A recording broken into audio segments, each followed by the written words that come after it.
Hello movie lovers বন্ধুরা, সবাই কেমন আছেন? আশা করি সবাই অনেক অনেক ভালো আছেন। তো আজ আমি চলে আসলাম আরও নতুন একটি মুভির ট্রেলার নিয়ে। আর আজকের মুভিটি হতে যাচ্ছে খুবই অসাধারণ একটি মুভি। তো চলুন আর দেরি না করে এখন এই মুভিটি শুরু করা যাক।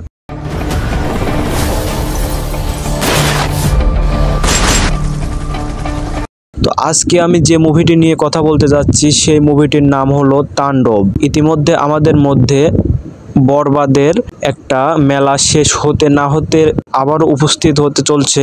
আসছে কোরবানির ঈদে অর্থাৎ ঈদুল আজহা উপলক্ষে দুর্দান্ত সিনেমা তাণ্ডব। আর এই সিনেমাতে নায়ক হিসেবে কে অভিনয় করবে তা ইতিমধ্যে আপনারা জানতে পেরেছেন, আমাদের বাংলাদেশের মেগাস্টার শাকিব খান।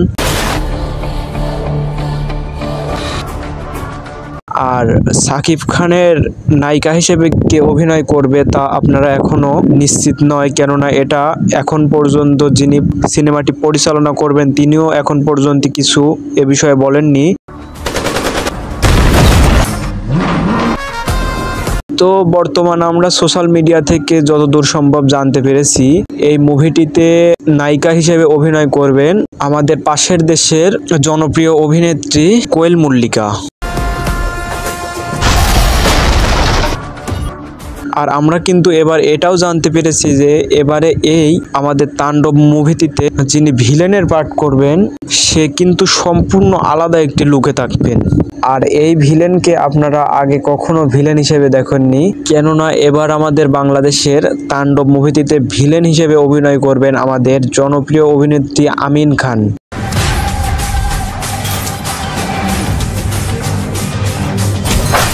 তো আমিন খানকে তো আপনারা সবাই কম বেশি চিনতে পারেন। তো আমাদের বাংলাদেশ কিন্তু সিনেমা জগতে অনেক এগিয়ে গিয়েছে, একের পর একটা তাক লাগিয়ে দিচ্ছে।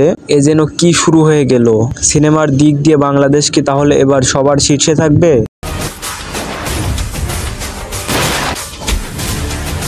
আমরা ইতিমধ্যেই দেখতে পেয়েছি রমজান ঈদের মধ্যে মুক্তি পাওয়া বরবাদ মুভিটি কিন্তু এখন পর্যন্ত অনেকটাই র্যাঙ্কে রয়েছে। সেটা দর্শকদের মধ্যে তুমুল আলোচনা ফেলেছে এবং সবার মনে জায়গা করে নিয়েছে। তো এবার আমাদের মধ্যে আসতে চলেছে তাণ্ডব। তো আসলে কেমন হতে চলেছে এই তাণ্ডব মুভিটি? এটা কি আসলে অ্যাকশন মুভি হবে নাকি ইমোশনাল মুভি হবে সেটাও আমরা এখন পর্যন্ত জানতে পারিনি, কেননা এই মুভির পরিচালক রায়হান রাব্বি সে নিজেও এ বিষয়ে কোনো কিছু বলেননি। তবে আমরা আশা করছি এই মুভিটা অনেক হিট হবে এবং অ্যাকশন মুভি হবে। তো আপনারা কে কে তাণ্ডব মুভিটি দেখার জন্য রেডি আছেন এখনই কমেন্টে বলে যাবেন। আর এই তাণ্ডব মুভিটির জন্য বাজেট করা হয়েছে 25 কোটি টাকা, কেননা এই মুভিটি সম্পূর্ণই হতে চলেছে বাহিরের দেশে। তো বন্ধুরা, তাণ্ডব মুভিটি নিয়ে আপনাদের কার কি মতামত তা এখনই কমেন্ট বক্সে এসে জানিয়ে যান। আর এই ভিডিওটি ভালো লাগলে অবশ্যই ভিডিওতে একটি লাইক দিয়ে চ্যানেলটি সাবস্ক্রাইব করে রাখুন এরকম নতুন নতুন মুভির ট্রেলার পাওয়ার জন্য। ভিডিওটি দেখার জন্য সবাইকে অনেক অনেক ধন্যবাদ।